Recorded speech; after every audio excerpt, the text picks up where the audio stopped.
I'm Sari Kimball, and I've done just about everything in the food industry. I have helped hundreds of packaged food business entrepreneurs, and now I want to help you make your delicious dream a reality. Whether you want to be successful at farmers markets, online, or wholesale onto store shelves, food business success is your secret ingredient. I will show you how to avoid an expensive hobby and instead run a profitable food business. Now let's jump in. Hey there, welcome back to the podcast. All right, it's finally here. Drum roll. The model. Today I am finally doing the podcast that I've been promising on the full model. Now this might sound a little clinical. You might be like, what on earth is she talking about? But this is, in my opinion, one of the most important episodes. This is something that has changed my life. It has changed the experience of my life, and I am living a life bigger and better than I ever could have imagined, feeling so much better. And so I want to give that gift to you, and I'm going to use it in the context mostly of business, but know that you can use this with everything. It's called the model because it literally works everywhere in your life. And I really, honestly, deep down believe that. I know that to be true in my life. And I know it to be so true for so many of other people who have used a framework similar to this or used the model. So the model comes from the Life Coach School with Brooke Castillo. I am a certified life coach through that school. But I first was turned on to it. I remember exactly where I was. One of those life moments where you're like, yep, I was driving to Boulder I know exactly where I was on the highway. It was like 7 a.m. And Amy Porterfield was talking about this program and this kind of information, these new concepts by Brooke Castillo. So I immediately went and researched her, found her podcast, and really, truly, this changed my life. So I now am certified. I do a lot of life coaching work in my business coaching program, and this is it. I'm super excited to change your life. I hope it does the same for you. Okay, so my goal today is to keep it short and sweet. I'm going to do my best. Just get right to the point. The model is made up of 5 things. There are circumstances, thoughts, feelings, actions, and results. And basically this model, we are running many, many models in our brains every day, but this is what is ultimately determining the results we have in our life. So this is where it becomes so important, because if you don't have the results that you want in your life, no matter what area of your life, there's a problem, there's a malfunction in the model. And the beauty of this is that we have the power to change it. And I think that's where the true magic of this came in. And I'll share a little bit of my own experience, is that I realized it wasn't things happening outside of my control, but that I was empowered to change it. So let me just run through each of these quickly. Circumstances. These are the facts. These are things that we would all agree upon. They are outside of our control often. They may be other people. They may be past experiences. It might be the weather, right? It could be something happening right now. But these are the concrete facts of the matter.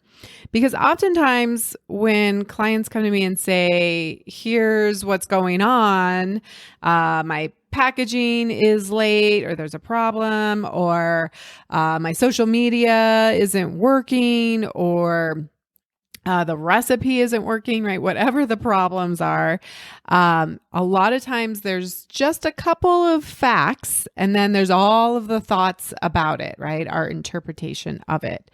So it's really important that as we are looking at the different things that are happening in our life and where the biggest problems are coming from, that we tease out what is fact, right? What is the truth that we all can agree on? And then we start there. Thoughts. Now, get this. This is so crazy. We have like 40 to 60,000 thoughts running in the background in our brain, just running all the time. Most of them are unconscious, right?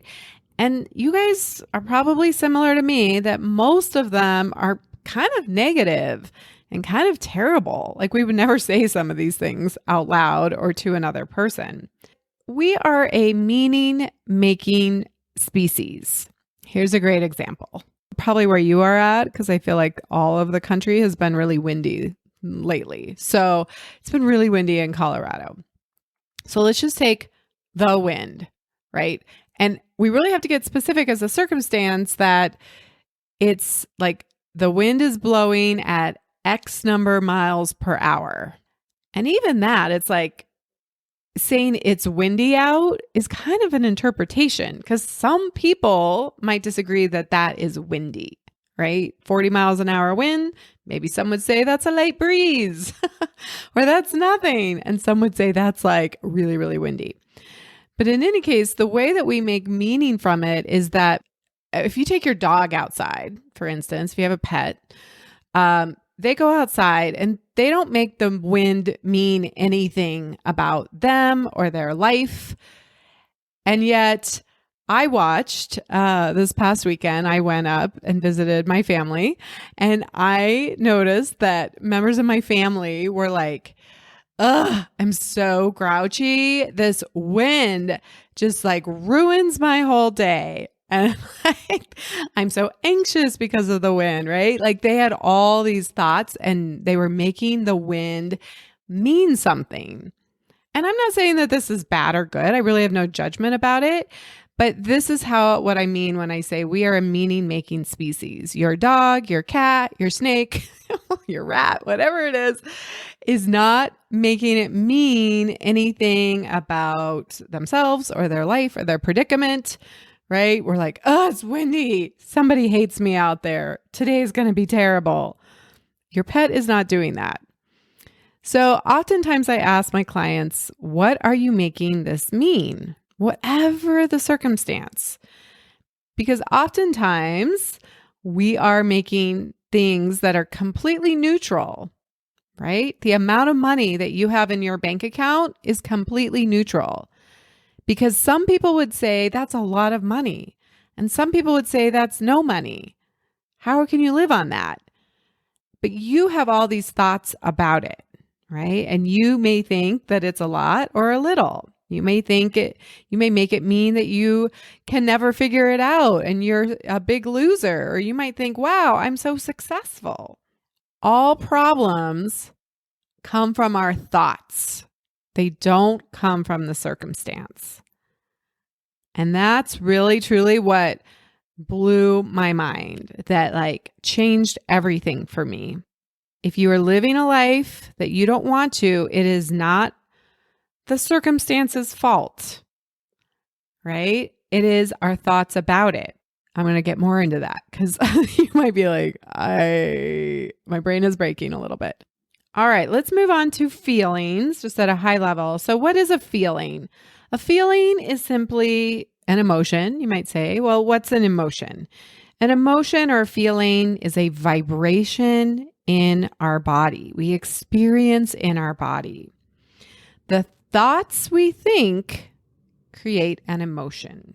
And I want to clarify that it's not the same as a physical or involuntary sensation. So an emotion is not the same as somebody kicking you in the leg or you stubbing your toe, right? That is a physical sensation through pain or hunger or thirst, right? Something like that. And the thing is, emotions are harmless. Feelings are harmless. And yet we spend most of our lives trying to avoid a negative feeling. I know this to be true because I watch my clients and members avoid approaching a buyer, avoid posting on social media, avoid doing the thing that they need to do to grow their business because they are so worried about the feeling of rejection or the feeling of being uncomfortable or the feeling of doing something new. But if you think about it, you can bring up sadness in your body right now. You could bring up excited in your body. How does excitement feel? It might be a little vibration in your stomach area, right? We call it the butterflies or nervous energy. So it might be like kind of vibrating and energetic in your stomach area. What does anxiety feel like? Some of you guys are like, oh my God, I don't want to go to anxiety. Well, most of you are probably feeling anxious right now anyway. So welcome to entrepreneurship. It's a common emotion. But can you identify what anxiety feels like in your body? For me, it's like I usually get kind of a tightness in the chest and in my throat. It can feel tight. It's like very constricting and heavy. Sometimes I will get like almost like a headachy feeling in my temples. Sometimes like embarrassment, right? We get flush, we get hot.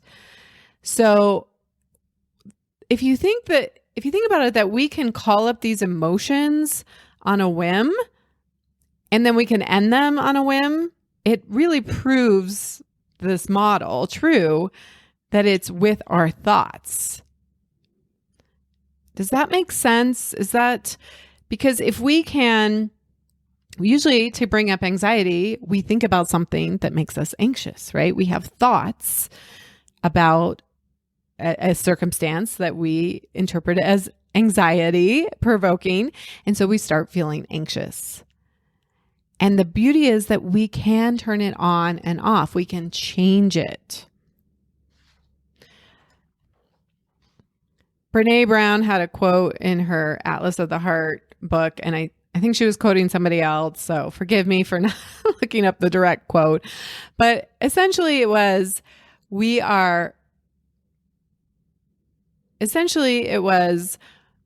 think we are thinking beings who feel sometimes, but actually we are feeling beings who sometimes think. So I want to offer that the quality of our life is based on the quality of our emotions. And you know that's true if you are in suffering, if 70%, 80%, I mean, anything more than 50% of your day is spent in a negative emotion, you know that this is not a high quality of life. I've been there, my friends.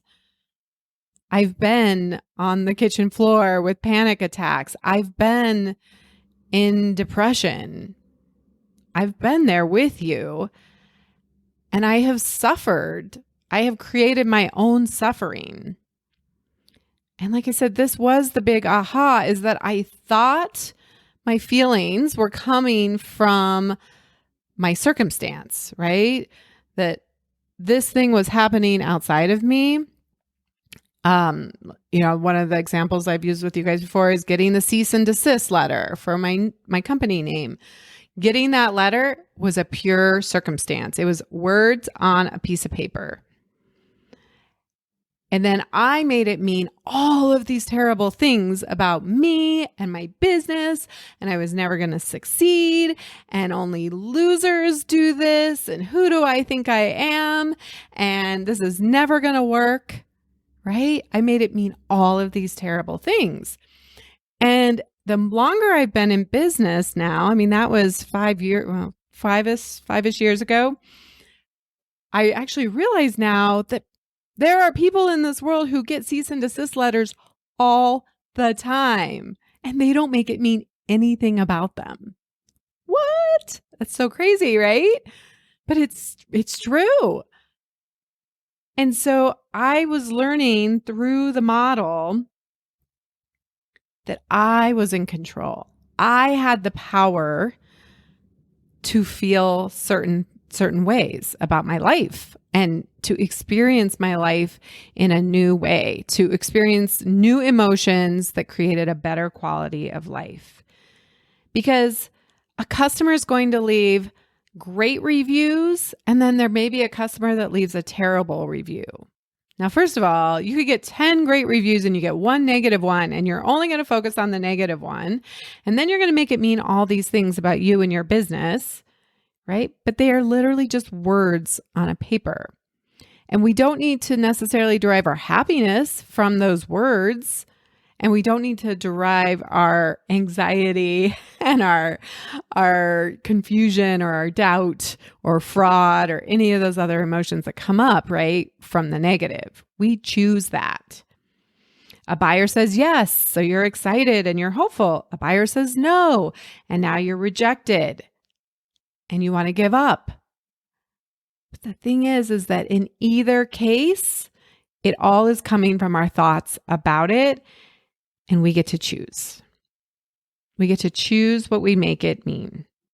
It is the best news I can give you. Honestly, that is why I'm here doing what I do. That is why I'm a coach. That is why I help people. It just happens to be that I'm really good at the food industry and know this now after years of being in it. This is just a vehicle for helping people create a better life, to feel better, because I know how terrible I felt in my own life and what a miserable existence I lived, where I hated my life, I hated myself, I hated everything around me, and it was terrible. And if I can give the gift to just one of you to get out of that and to feel better, that is my purpose. Sorry, I get a little emotional because it was bad. It was really bad, my friends. Okay, so the next two pieces of the model are with a circumstance. We have a thought about that circumstance. We create a feeling from that thought.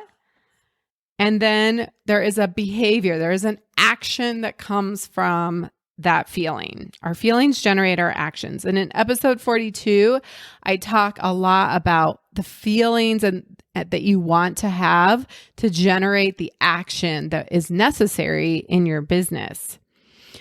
But just think about it, right? So a customer gives you a bad review online, and then you make it mean all of these terrible things about you. Your thought is, I'm never going to make this work. People hate it. Some thought like that, right? And then your feeling is maybe defeated.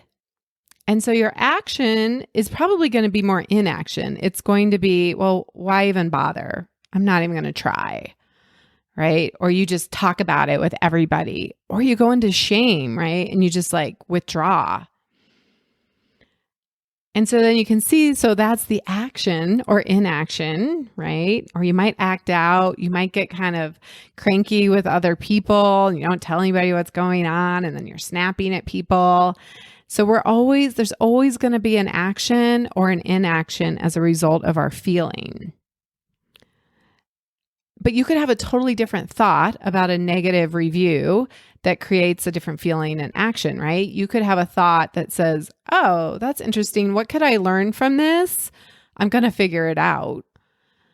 And then you're going to be the feeling will be more determined or committed.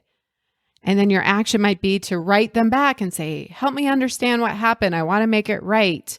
You're going to go and fix things. You're going to go and work on other parts of your business, right? Because you're not going to make it mean all these things that you should quit and give up.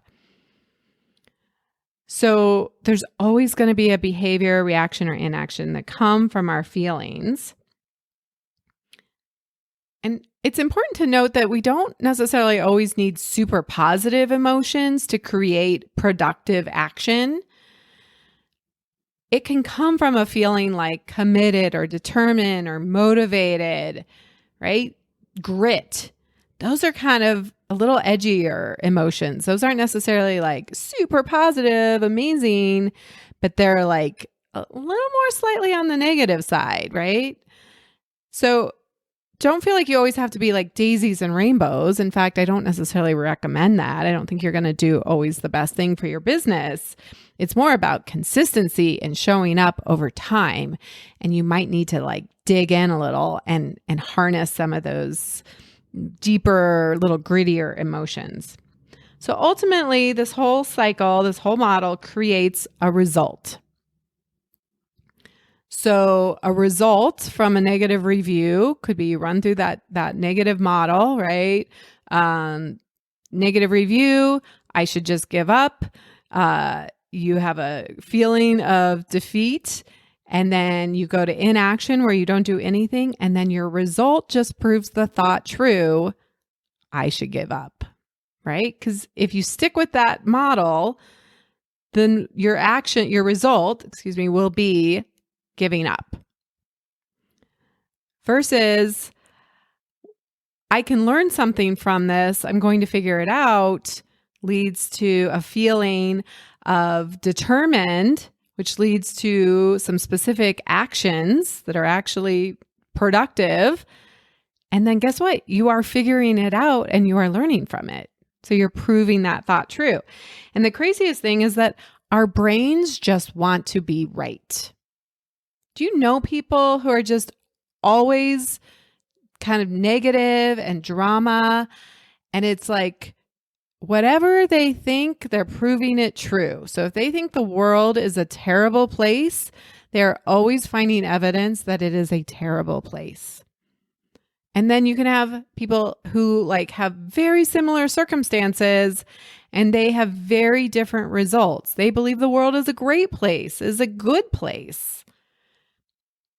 And that's where this model is so powerful, because if we're always trying to prove that thought correct, because we want to be right, our brains just want to be right, then it is our responsibility as an entrepreneur to manage our thoughts. That is the only thing we can control, right? That's it. We have a responsibility, and it's even more so. I mean, as a human, yes. And as an entrepreneur, if you really want to be successful, you have to manage your brain. It is like a toddler running around with a knife with all 60,000 thoughts, most of them negative, running around, running amok inside your brain. You have to take control over it. You have to manage it. You have to harness it. You have to guide it, right? We take the knife away from the toddler. And we don't have to go to daisies and rainbows. This is why affirmations do not work. We cannot go from, I'm a loser, I'm never going to figure this out, to I'm amazing and I always get it right. Absolutely not. We have to find something that feels believable and that's more neutral, but it has to be believable. So instead of I'm a loser and I'm never going to figure this out, sometimes I figure things out. At times, I am a winner. I do win sometimes, right? That feels more true. And then we just have to keep layering on top of that. And we call it a ladder. So we need to ladder our thoughts up to something because it has to be believable. So the big ones that my clients present me with all the time are time, money, social media, and tech, right? So we can't go from I am terrible with money, or I'm terrible with social media, or I'm terrible with technology, to I'm amazing. I'm a rock star. I got this totally figured out. It's not believable and it won't stick. Our results won't change when we're just trying to think those thoughts all the time. But if we have a circumstance that comes up. So social media, let's just say, Sari's telling you got to do reels. So the circumstance is reels, right? Reels exist. You should be doing them. Somebody says you should be doing them. And then you have a thought of, I'm terrible with social media, or I hate reels, or I hate being on camera. We can't go to, I'm amazing at this, right? It's too big of a leap. But if we can stop and say, instead of I hate this or I'm terrible at it, we say, I'm willing to try. I can figure it out. Sometimes I'm good at this. I have evidence where I have learned new things in the past, right? We have to manage our brains. The next step that I can offer you is just to take this in. You might want to listen to it again. And then I just want you to start observing yourself. Be like a scientist. And you're going to put on that lab coat and you're going to be like, I'm just going to watch my brain a little. There's going to be a circumstance that comes up and I'm going to step back. The best way you can do this is to write about it. We call them thought downloads. But something happens, right? You get an email from your packaging that it's out of stock, or or bad review, or like on and on and on, right? So many things. Or you have like a jam-packed schedule and your kid's school is calling you and you had other things planned. So you're going to have all these thoughts about it. So just try to observe that there is a circumstance and then what are your thoughts about it? We're just trying to create awareness right now first. Then you're going to start to catch yourself. And you'll usually catch yourself after the fact, but you'll be like, oh. And all we're doing is trying to catch ourselves earlier and earlier and earlier. We'll be like, ooh, that's not a great thought. Like that doesn't really serve me, to just be like, I'm terrible with technology. Instead, catching ourselves to say, ooh, wait, I can figure this out. There have been times when I can figure out technology. Right? Like we're going to want to catch ourselves and just offer a little bit better of a thought that helps us feel a little bit lighter. Because do you feel in your body when you say, I'm terrible, I can't ever figure this out? It feels defeated. I like immediately, like my shoulders slump down a little bit and I get a little heavy in my chest versus I can figure this out. I'm going to be open to learning, or I'm curious how I'm going to figure this out, right? It feels a little more open, a little more expansive. And so you're going to keep catching yourself, and eventually you do this enough, you're going to catch yourself in the middle of it. And then the real superpower is when you can catch yourself before, where you can start planning ahead and you kind of do these, well, if the packaging runs out, here's what I'm going to do. Here's how I'm going to think about it, right? And you start to anticipate things. You're going to a family event, you can anticipate what's going to happen, right? The people that are there. It shouldn't be a shock to you that when they say things that they say, right? So we can actually kind of get ahead of it, which is really the next superpower. I'm going to leave you with this because I just want you to marinate in this. You can put anything you want in the result line. Anything. Put $1 million in there. Put 100 wholesale accounts. Put farmers market business, right? Anything you want. And I'm using business examples, but you can use relationship. You can use kids. It doesn't matter. You can put anything you want in the R line. And the beauty of the model is that it works both ways. So circumstances happen to us outside of our control. Gas prices going up, right? That's a circumstance. Gas prices are, X number of dollars where you live. And then we can run through a whole model. Or we can say, result $100K a year in my business and sales. And then we run up the model and we say, okay, what's the action? What are the actions and behaviors that I need to take to create $100K in sales in my business?